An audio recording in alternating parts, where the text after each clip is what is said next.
The મલાગાંધી ઉચ્ચતર કેળવણી મંડળ સંચાલિત Bidisha college of education CTE Modasa. જે પ્રમાણે દરેક પ્રોગ્રામનું સમાપન હોય છે તે જ પ્રમાણે આ પ્રોગ્રામનું પણ સમાપન એટલે આભાર દર્શન। આજનો આ કાર્યક્રમ 56મો વાર્ષિક દીક્ષાંત સમારોહ બેચ 2023-25। કોયલને કુંજ વિના ન ચાલે, ભમરાને ગુંજન વિના ન ચાલે। કોયલને કુંજ વિના ન ચાલે, ભમરાને ગુંજન વિના ન ચાલે। તમે તો અમારા સ્નેહીજનો છો, તમારો આભાર કર્યા વિના અમને ન ચાલે। આજના આ દીક્ષાંત સમારોહમાં હું સુહાસિસ અથવારા, મંચસ્થ સૌ મહાનુભાવો, આમંત્રિત વાલીગણ, ભગીની સંસ્થાના આચાર્યશ્રીઓ, અધ્યાપકશ્રીઓ, વહીવટી કર્મચારીઓ તથા મારા સૌ તાલીમાર્થી મિત્રોને વંદન કરું છું। सुबह की किरणों से प्रस्फुटित होता जैसे आकाश है, वैसे ही आपके आगमन से कॉलेज में फैला नया प्रकाश है। अल्फाज तो नहीं है मेरे पास अब कहने को, पर आप जैसे अतिथि जिस प्रांगण में पधारे हो उस कार्यक्रम में लग जाते 4 चांद है। આજના કાર્યક્રમના સમારંભના અધ્યક્ષ શ્રી માનનીય મહેન્દ્રભાઈ વી શાહ સાહેબ, પ્રમુખ શ્રી ધી મલાગાંધી ઉચ્ચતર કેળવણી મંડળ મોડાસા, જેમણે આ કાર્યક્રમમાં પધારી તેમનો કિંમતી સમય ફાળવીને શુભ આશીષ આપ્યા તે બદલ હું તેમનો હૃદયપૂર્વક આભાર માનું છું।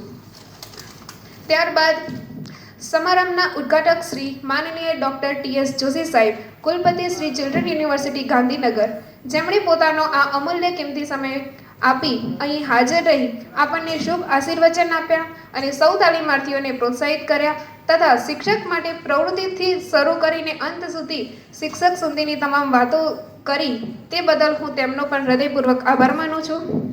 ત્યારબાદ સમારંભના મુખ્ય મહેમાન માનનીય જયેશભાઈ પી દોશી સાહેબ, પ્રભારી મંત્રી શ્રી બિડીશા કોલેજ ઓફ એજ્યુકેશન, જેમણે હર હંમેશ કોલેજના કાર્યક્રમોમાં ઉપસ્થિત રહી અને સૌને પ્રોત્સાહન આપે છે। આજે પણ તેઓ ઉપસ્થિત રહી અને અમને પ્રેરણા, હોપ અને માર્ગદર્શન પૂરું પાડ્યું છે તે બદલ તેમનો પણ હું ખૂબ ખૂબ આભાર માનું છું। ત્યારબાદ અતિથિ વિશેષ શ્રી ડૉક્ટર ઘનશ્યામભાઈ જે શાહ સાહેબ, સહપ્રભારી મંત્રી શ્રી બિડીશા કોલેજ ઓફ એજ્યુકેશન, જેમણે આ કાર્યક્રમમાં હાજરી આપી અને કાર્યક્રમની શોભા વધારી તે બદલ તેમનો પણ હું ખૂબ ખૂબ આભાર માનું છું। ત્યારબાદ ચેનલ 9ના વિમોચક ડૉક્ટર જુજારસિંહ સોઢા સાહેબ, in charge Acharya experimental high school Patan, જેમણે શ્રેષ્ઠ શિક્ષક રાજ્ય પારિતોષિક એવોર્ડ 2024-25ના વિજેતા બન્યા છે, તેમના થકી અમે એવી જરૂરથી પ્રેરણા લઈશું કે ભવિષ્યમાં અમે પણ આ જ રીતે શ્રેષ્ઠ પારિતોષિક એવોર્ડ પ્રાપ્ત કરીએ। સાહેબ, તમારા આ શુભ આશીર્વાદથી અમે સૌને પ્રોત્સાહિત કર્યા તે બદલ હું તમારો હૃદયપૂર્વક આભાર માનું છું। ત્યારબાદ પ્રેરક ઉપસ્થિતિ માનનીય ડૉક્ટર RC મહેતા સાહેબ, માનદ મંત્રી શ્રી ધી મલાગાંધી ઉચ્ચતર કેળવણી મંડળ મોડાસા, જે આ કાર્યક્રમમાં ઉપસ્થિત રહ્યા અને કાર્યક્રમની શોભા વધારી તે બદલ હું તેમનો પણ ખૂબ ખૂબ આભાર માનું છું। ત્યારબાદ આપણા સૌનું પ્રિય એવું ભોજન કે જેના થકી સૌ કુપોષણ મુક્ત રહે છે તેવા ભોજનના દાતાશ્રી તથા આપણી કોલેજના નિવૃત્ત અધ્યાપક શ્રી ડૉક્ટર ગિરીશકુમાર પી રાવલ સર અને તેમના પરિવારજનોનો હું હૃદયપૂર્વક આભાર માનું છું, જેમણે આ 2 વર્ષના સમયગાળા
તેમજ સૌ તાલીમાર્થી ભાઈઓ તથા બહેનો કે જેમણે આ 2 વર્ષ સુધી તેમની મિત્ર સમાન રાખી અને એકબીજાની મદદરૂપ બન્યા અને આજના આ કાર્યક્રમમાં ભોજનની તલબ હોવા છતાં મને શાંતિપૂર્વક સાંભળી તે બદલ હું હૃદયપૂર્વક તેમનો આભાર માનું છું. ત્યારબાદ આ કાર્યક્રમના 56મા દીક્ષાંત સમારોહમાં જીએસએ રજૂ કરેલ અહેવાલ માટે હું ઝલકબેન ઉપાધ્યાયનો પણ ખૂબ ખૂબ આભાર માનું છું.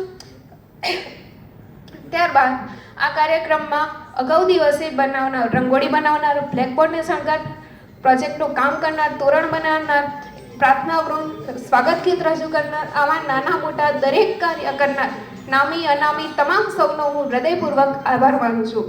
અને અંતે એવું જરૂરથી કહીશ કે આ પલ, આ સમય ખુશીનો એટલા માટે છે કે આપણે આપણા